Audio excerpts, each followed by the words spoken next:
ನಮಸ್ಕಾರ ಮೇಡಮ್. ನಿಮ್ಮನ್ನೇ ಮಾತಾಡ್ಸ್ಕೊಂಡು ಹೋಗೋಣ ಅಂತ ಬಂದೆ. ಹಾ ಎಷ್ಟು ಚೆನ್ನಾಗಿದೆ ಹಬ್ಬದ ವಾತಾವರಣ. ಇವತ್ತು ಏನಾದರೂ ಹಬ್ಬ ಇದೆಯಾ? ಇಲ್ವಲ್ಲ. ಹಬ್ಬ ಇದ್ದಿದ್ರೆ ನಮ್ಮಮ್ಮ ನನ್ನನ್ನು ಆಚೆನೇ ಕಳಿಸ್ತಾ ಇರಲಿಲ್ಲ ನೋಡಿ. ಏನು ಮೇಡಮ್, ಏನು ಸ್ಪೆಷಲು? ಹಬ್ಬ ಅನ್ನೋ ಭಾವನೆ ಮನ್ಸಿಗೆ ಬಂದರೆ ಸಾಕು. ಖುಷಿಯಾಗಿದ್ರೆ ದಿನಾನು ಹಬ್ಬನೇ. Correct madam, correct. ಖುಷಿಯಾಗಿದ್ರೆ ಪ್ರತಿದಿನನೂ ಹಬ್ಬನೇ. ಆದರೆ ನಿಮ್ಮ ಖುಷಿಗೆ ಏನು ಕಾರಣ ಕೇಳ್ಬೋದಾ? ನಮ್ಮನ್ನ ಇನ್ಯಾರೋ ಖುಷಿಯಾಗಿಡೋದಕ್ಕೆ ಪ್ರಯತ್ನ ಪಟ್ಟಾಗ ಆ ಕಾರಣ ಸಾಕಲ್ವಾ ನಾವು ಖುಷಿಯಾಗಿರೋದಕ್ಕೆ? ಇದೇನಿದು ಡೈರೆಕ್ಟಾಗಿ ನನ್ನ ಬಗ್ಗೆನೇ ಹೇಳ್ತಾಳಲ್ಲ. ಓಹ್ ಹಂಗೆ, ಸರಿ ಗೊತ್ತಾಯ್ತು. ಆದರೆ ನಿಮಗೆ ಯಾರಿಂದ ಆನಂದ ಸಿಕ್ಕಿರುತ್ತೋ ಅವ್ರ ಹತ್ರನೇ ಈ ವಿಷಯ ಎಲ್ಲ ಹೇಳಿದ್ರೆ ಅವರು ಇನ್ನೂ ಖುಷಿ ಪಡ್ತಾರಲ್ವಾ? ಏನಂತೀರಿ? ಹೇಳೋ ಅಗತ್ಯ ಇದ್ರೆ ಹೇಳ್ಬೋದು, ಆದ್ರೆ ನಾವೇನು ಅಂತ ಗೊತ್ತಿದ್ದವ್ರಿಗೆ ಮತ್ತೆ ಹೇಳೋ ಅಗತ್ಯ ಇಲ್ಲ ಅಲ್ವಾ? ನನಗೆ ಡೈಲಾಗ? ನನ್ನ ಮೇಲೆ ಇಷ್ಟೊಂದು ಲವ್ ಇದ್ರು ಬಾಯಿ ಬಿಟ್ಟು ಹೇಳೋದಕ್ಕೆ ಸತಾಯಿಸ್ತಾ ಇದೆಯಲ್ಲ. ಇರಲಿ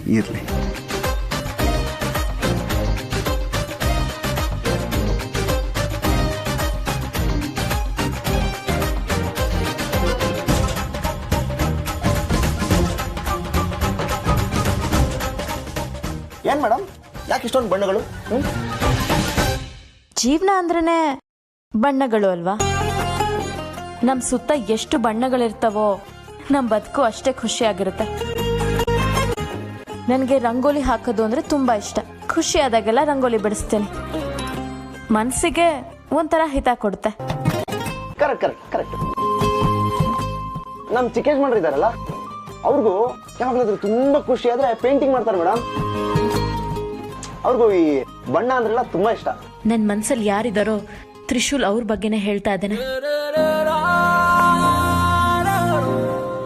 ಮೇಡಮ್, ನನಗೇನಾದ್ರೂ ತುಂಬಾ ಖುಷಿ ಆದ್ರೆ ಈ ತರ ಒಂದ್ ಕಡೆ ಕೂತ್ಕೊಂಡು ಕೆಲಸ ಎಲ್ಲ ಮಾಡಕ್ ಆಗೋದಿಲ್ಲ ನನ್ನ ಕೈಲಿ. ಅಂದ್ರೆ ಆಚೆ ಹೋಗಿ ಐಸ್ ಕ್ರೀಮ್ ತಿನ್ಕೊಂಡ್ ಬರ್ತೀನಿ, ಬೈಕ್ ತಗೊಂಡು ಹಂಗೆ ಒಂದ್ ರೌಂಡ್ ಸ್ಪೀಡಾಗಿ ಝೊಯ್ ಅಂತ ಹೋಗಿ ಬರ್ತೀನಿ. ಈ ತರ ಏನಾದ್ರೂ ಅಡ್ವೆಂಚರಸ್ ಆಗಿ ಮಾಡ್ತಾ ಇರ್ಬೇಕು, ಅವಾಗ ನನಗೆ ಖುಷಿ ಆಗೋದು. ನಿಮ್ ಇಷ್ಟ ನಿಮ್ಗೆ, ನನ್ನ ಇಷ್ಟ ನನಗೆ. ನನಗೆ ರಂಗೋಲಿ ಬಿಡಿಸೋದು ಅಂದ್ರೆ ತುಂಬಾ ಇಷ್ಟ. ಓಹೋ, ಸರಿ ಆಯ್ತು ಮೇಡಮ್, ನೀವು ಹೇಳೋದು ತಪ್ಪೇನಲ್ಲ. ಹಾಕಿ ರಂಗೋಲಿ ಹಾಕಿ, ತುಂಬಾ ಚೆನ್ನಾಗಿದೆ. ಕಲರ್ ರಂಗೋಲಿ ನಿಮ್ ತರನೇ. ಓಕೆ ಸಮಾಧಾನ. ಅಲ್ಲ ಮೇಡಮ್, ಒಂದು ರಂಗೋಲಿ ವಿಷಯಕ್ಕೆ ನೀವು ಯಾಕೆ ಇಷ್ಟೊಂದು ಟೆನ್ಷನ್ ಮಾಡ್ಕೋತಾ ಇದ್ದೀರಿ? ಖುಷಿಯಾಗಿದ್ರಿ, ಸಡನ್ ಗರಂ ಆಗ್ಬಿಟ್ರಲ್ಲ.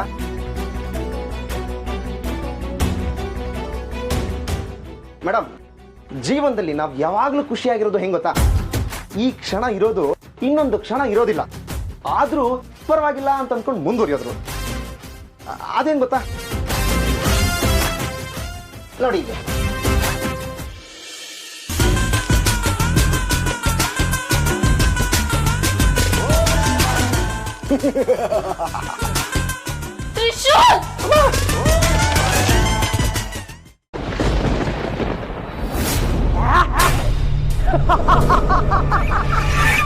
ಸೇರುತ್ತೆ. ಆದಷ್ಟು ಬೇಗ ಶಿವಾನಿಯ ಹಸ್ತರೇಖೆ ನನ್ನ ಕೈ ಸೇರುತ್ತೆ. ನಮಗೇಕೆ ಹಸ್ತರೇಖೆ ಮಹಾಮಾಯಿ? ಅದರಿಂದ ಉಪಯೋಗವೇನು? ಹಸ್ತರೇಖೆಯಲ್ಲಿ ಮನುಷ್ಯನ ಹಣೆ ಬರ ಸ್ಪಷ್ಟವಾಗಿ ತಿಳಿಯುತ್ತದೆ. ಶಿವಾನಿಯ ಹಸ್ತರೇಖೆಯಲ್ಲಿ ಅವಳ ಹಣೆ ಬರ ಗೊತ್ತಾಗುತ್ತದೆ. ಅವಳು ಇಚ್ಛಾಧಾರಿ ನಾಗಗಳಿಗೆ ಹಸ್ತರೇಖೆ ಇರಲು ಹೇಗೆ ಸಾಧ್ಯ? ಪ್ರತಿ ಜೀವಿಗಳಲ್ಲೂ ಬ್ರಹ್ಮ ಹಣೆ ಬರ ಬರೆದಿರುತ್ತಾರೆ. ಎಲ್ಲ ಪ್ರಾಣಿಗಳಲ್ಲೂ ಅದು ಗೋಚರಿಸುವುದಿಲ್ಲ. ಕೇವಲ ಮನುಷ್ಯನ ಹಸ್ತರೇಖೆಯಲ್ಲಿ ಮಾತ್ರ ಗೋಚರಿಸುತ್ತದೆ. ಇಚ್ಛಾಧಾರಿ ನಾಗ ಮನುಷ್ಯ ರೂಪ ತಾಳಿದಾಗ ಅದರ ಹಣೆ ಬರ ಹಸ್ತರೇಖೆಯಲ್ಲಿ ಮೂಡಿರುತ್ತದೆ.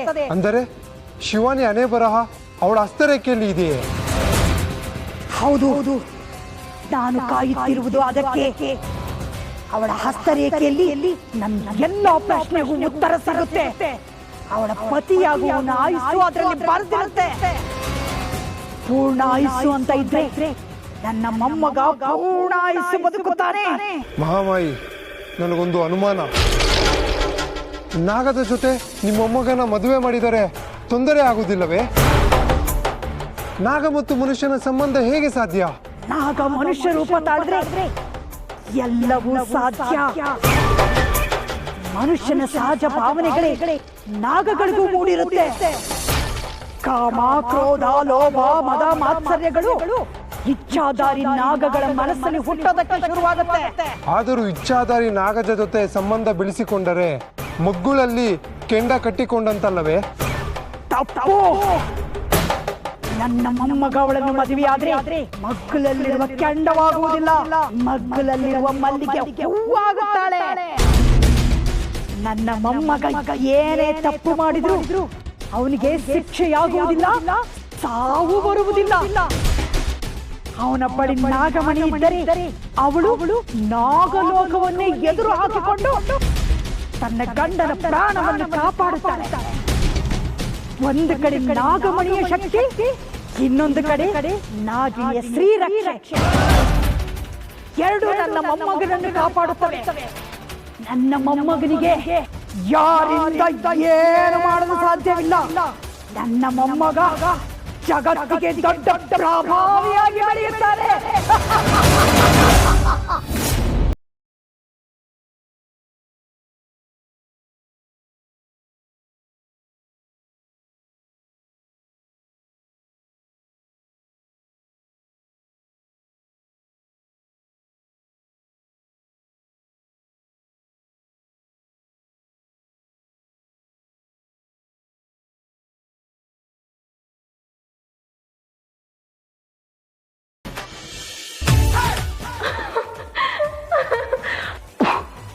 I'm sorry.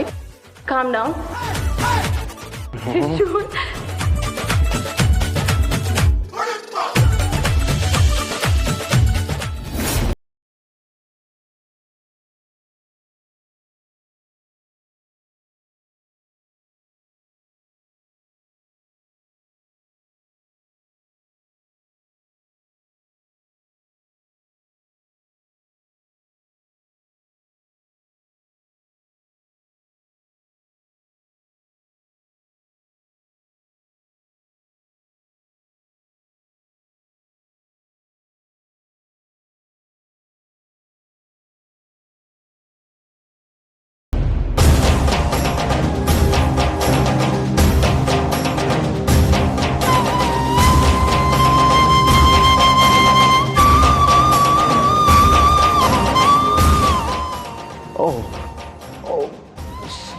Sorry madam, sorry.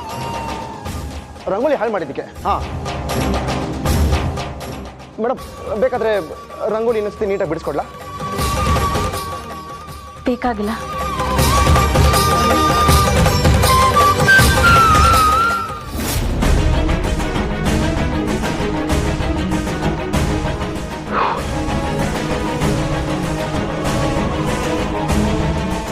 Sorry madam, ನಿಮ್ಗೆ ಹೇಳದೆ ನಿಮ್ಮ ಹಸ್ತರೇಖೆ ತಗೊಂಡೆ.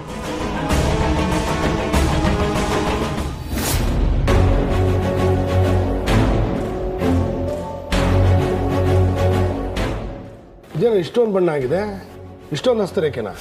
ಯಜಮಾನ್ರೆ, ಅದರಲ್ಲಿ ಬಲಗೈದು ಎಡಗೈದು ಎರಡು ಕೈದು ಹಸ್ತರೇಖೆ ಇದೆ. ನಿಮ್ಗೆ ಯಾವ್ದು ಬೇಕೋ ಅದು ಬಳಸ್ಕೊಳ್ಳಿ.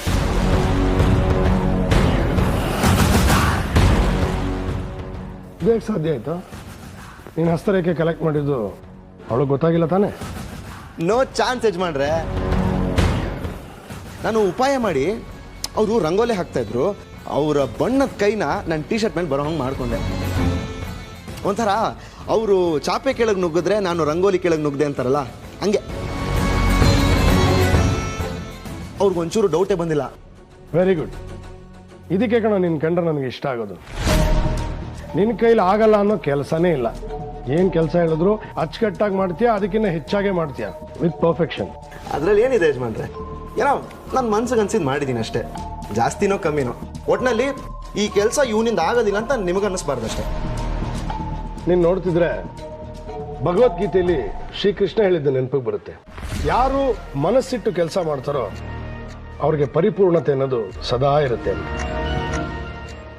ಯಜಮಾನ್ರೆ, ಮೊದಲೇ ಅವನನ್ನು ಹಿಡಿಯೋಕ್ಕಾಗ್ತಾ ಇಲ್ಲ, ನೀವು ಇಷ್ಟೆಲ್ಲ ಹೋಗ್ಲಬಿಟ್ರೆ ಅವನಷ್ಟೇ. ನಾನು ಸುಮ್ಮನೆ ಹೊಗಳ್ತಾ ಇಲ್ಲ ನಂದೀಶ. ಅಚ್ಚುಕಟ್ಟಾಗಿ ಕೆಲಸ ಮಾಡಿದ್ರೆ ಅಪ್ರಿಷಿಯೇಟ್ ಮಾಡಲೇಬೇಕು. ಸರಿ ಯಜಮಾನ್ರೆ, ನಾನು ಬರ್ತೀನಿ.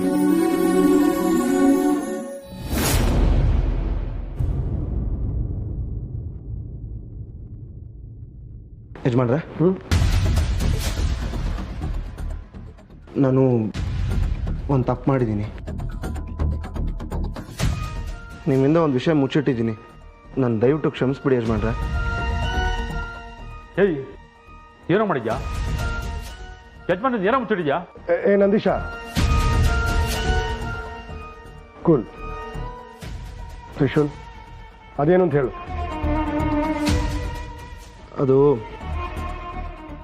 ಅದೇ ಅವತ್ತು ಚಿಕ್ಕ ಯಜಮಾನ್ರಿಗೆ ಹಾಲು ಕೊಡು ಅಂತ ಕೊಟ್ಟಿದ್ರಲ್ಲ, ಅದನ್ನ ಬೈ ಮಿಸ್ ಆಗಿ ಬೀಳಿಸ್ಬಿಟ್ಟೆ.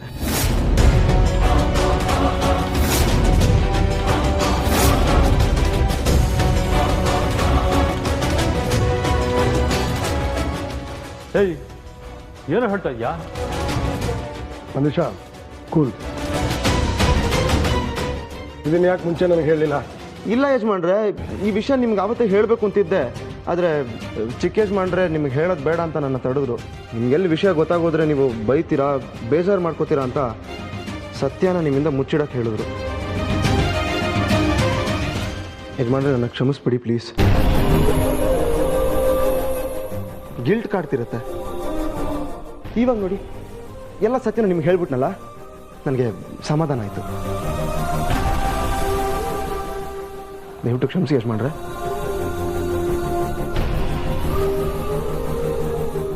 ಪರವಾಗಿಲ್ಲ.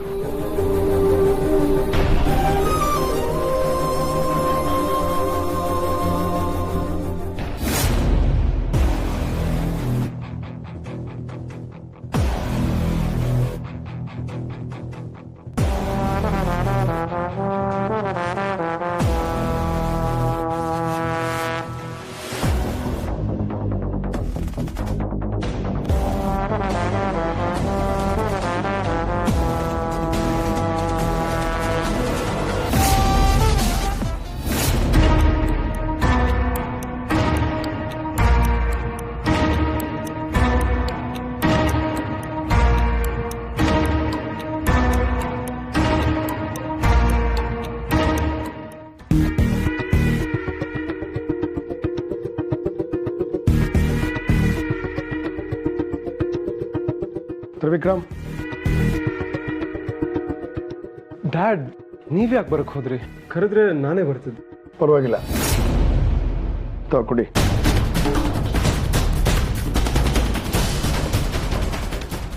ಕೊಡಿ, ಆಮೇಲೆ ಕುಡಿತೀನಿ. ಈಗಲೇ ನನ್ನ ಕಣ್ಮುಂದೆನೇ ಕುಡಿಬೇಕು. ತಗೋ. ಯಾಕೆ ಡ್ಯಾಡ್? ಪ್ರಶ್ನೆ ಬೇಡ, ಕುಡಿ ಅಂದೆ.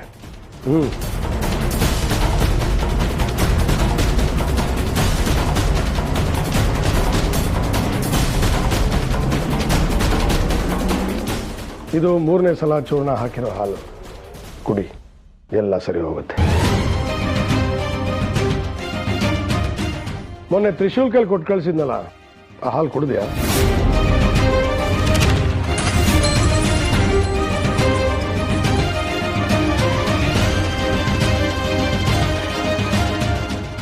ಡ್ಯಾಡ್, ಅದು ಇಲ್ಲ, ಚಲ್ಲೋಯ್ತಲ್ಲ ಡ್ಯಾಡ್, ಅದಕ್ಕೆ. ಮತ್ತೆ ನನ್ನ ಹತ್ರ ಕುಡ್ದೆ ಅಂತ ಸುಳ್ಳು ಯಾಕೆ ಹೇಳಿದೆ? ಡ್ಯಾಡ್ ನೋಡು, ಈಗೇನು ಮಾತಾಡಕ್ಕೆ ಬರಬೇಡ. ಇನ್ಮೇಲೆ ತುಂಬ ಭರವಸೆ ಇಟ್ಟು ಇನ್ನೇನೇನೋ ಆಗ್ತೀಯ ಅಂದ್ಕೊಂಡಿದ್ದೆ. ಆದರೆ ನೀನು ತುಂಬ ಬೇಜಾರು ಮಾಡ್ತಾ ಇದೆಯಾ. ನಾನು ಏನೇ ಮಾಡಿದ್ರು ನೀನು ಒಳ್ಳೇದಕ್ಕೆ ಕಣ. ನನ್ನ ಅಪ್ಪ ಅನ್ಕೋಬೇಡ, ನಿನ್ನ ಫ್ರೆಂಡ್ ಅಂತ ಅನ್ಕೋ. ಏನೇ ವಿಷಯ ಇದ್ರು ಅದು ನನ್ನ ಹತ್ರ ಹೇಳು. ಸಾರಿ ಡ್ಯಾಡ್, ಹಾಲು ಕುಡಿಯೋದು ಮುಖ್ಯವಾದ ವಿಷಯ ಅಲ್ಲ ಅಂದ್ಕೊಂಡು ಸುಳ್ಳು ಹೇಳ್ಬಿಟ್ಟೆ. ನಿನ್ನ ಜೀವನಕ್ಕೆ ಏನು ಮುಖ್ಯ ಏನು ಮುಖ್ಯ ಅಲ್ಲ ಅನ್ನೋದು ನನಗೆ ಚೆನ್ನಾಗಿ ಗೊತ್ತು ಕಣೋ. ನೋಡು, ಇನ್ಮೇಲೆ ನನ್ನಿಂದ ಏನು ಮುಚ್ಚಿಡ್ಬೇಡ.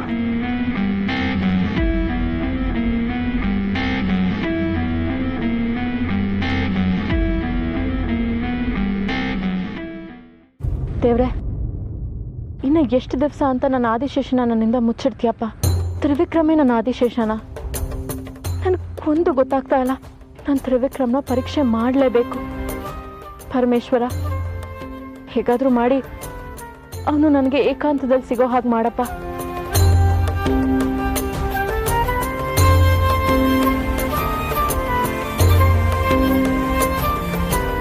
ಇಷ್ಟೊತ್ತಾದರೂ ಈ ಕಡೆ ಬಂದಿಲ್ವಲ್ಲ, ಯಾಕೆ? ಈ ಜಗತ್ತಲ್ಲಿ ವೇಟ್ ಮಾಡೋದು ಕೆಲಸ ಇದೆಯಲ್ಲ, ಅದರಷ್ಟು ಟಫೆಸ್ಟ್ ಜಾಬೇ ಇಲ್ಲ ಅನ್ಸುತ್ತೆ. ಯೂಶಲಿ ಇದೇ ದಾರಿಯಲ್ಲಿ ಬರ್ತಾ ಇದ್ರು. ಕಾಲ್ ಮಾಡೋಣ ಅಂದರೆ ಇರೋದು ಮ್ಯಾನೇಜರ್ ನಂಬರು. ಅವ್ರಿಗೆ ಕಾಲ್ ಮಾಡಿ ಶಿವಾನಿ ಅವ್ರಿಗೆ ಫೋನ್ ಕೊಡಿ ಅಂದರೆ ಚೆನ್ನಾಗಿರಲ್ಲ. ಏನು ಮಾಡೋದು?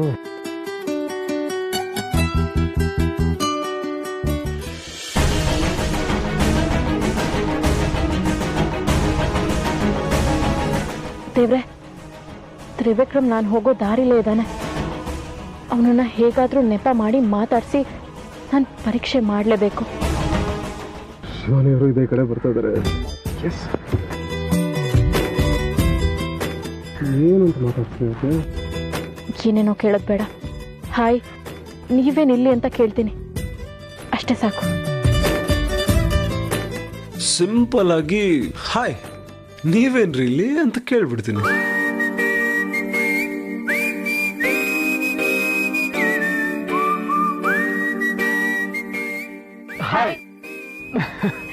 ನೀವೇನಿಲ್ಲಿ? ಇದೇನಿದು, ಅವರು ಅದೇ ಪ್ರಶ್ನೆ ಕೇಳ್ತಾ ಇದ್ದಾರೆ. ನನ್ನ ಮನಸ್ಸು ಯೋಚನೆ ಮಾಡಿದಾಗೆ ತ್ರಿವಿಕ್ರಮ್ ಮನಸ್ಸು ಯೋಚನೆ ಮಾಡಿದ್ಯಾ? ನೀವು stop. Rule is A rule. Always ladies first ಅಲ್ವಾ? ನಾವ್ ಯಾವತ್ತಿದ್ರು ಸೆಕೆಂಡ್. ಸೊ ನೀವೇ ಫಸ್ಟ್ ಕೇಳಿಸ್ಕೊಳ್ಳಿ, ನಾನು ಸೆಕೆಂಡ್ ಕೇಳಿಸ್ಕೊತೀನಿ. ಅದೇನಂದ್ರೆ ನನಗೆ ಆ್ಯಕ್ಚುಲಿ ಈ ಗ್ರೀನರಿ ಅಂದರೆ ತುಂಬ ಇಷ್ಟ. ಇಲ್ಲಿ ಬಂದರೆ ಏನೋ ಒಂಥರ ಖುಷಿ ಆಗತ್ತೆ ನನಗೆ. ಸೊ ಅದಕ್ಕೆ ಆಗಾಗ ಇಲ್ಲಿ ಬರ್ತಾ ಇರ್ತೀನಿ. ನನ್ನಿಷ್ಟಗಳು ತ್ರಿವಿಕ್ರಮ್ಗೂ ಇಷ್ಟನಾ? ನಾಗಗಳಿಗೆ ಸ್ವಚ್ಛಂದವಾದ ಪರಿಸರದಲ್ಲಿ ಓಡಾಡೋದು ಅಂದರೆ ಇಷ್ಟ. ತ್ರಿವಿಕ್ರಮ್ ಕೂಡ ಅದನ್ನೇ ಹೇಳ್ತಾ ಇದ್ದಾನೆ. ಅಂದರೆ ಇವನು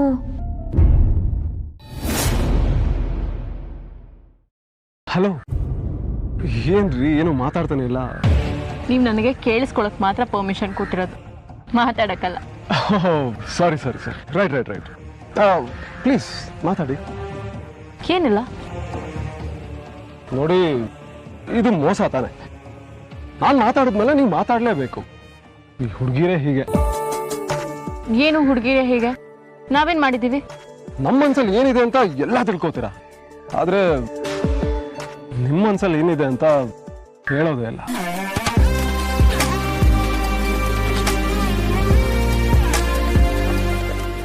ಏನು ನನ್ನ ಮನ್ಸಲ್ಲಿ ಏನಿದೆ ಹೇಳಿ ನೋಡೋಣ. ಏನಿಲ್ಲ, ತಮಾಷೆ ಮಾಡಿದೆ ಅಷ್ಟೇ, ಜಸ್ಟ್ ಫನ್. ಇಲ್ಲ, ಏನು ತಡ ಮಾಡಬಾರ್ದು. ಸಮಯ ನೋಡಿ ಇವನು ನನ್ನ ಆದಿಶೇಷ ಅನ್ನೋದನ್ನ ಪರೀಕ್ಷೆ ಮಾಡಬೇಕು. ಏನು ಮಾತಾಡ್ತಾನೆ ಇಲ್ವಲ್ಲ, ಕೋಪ ಬಂತ.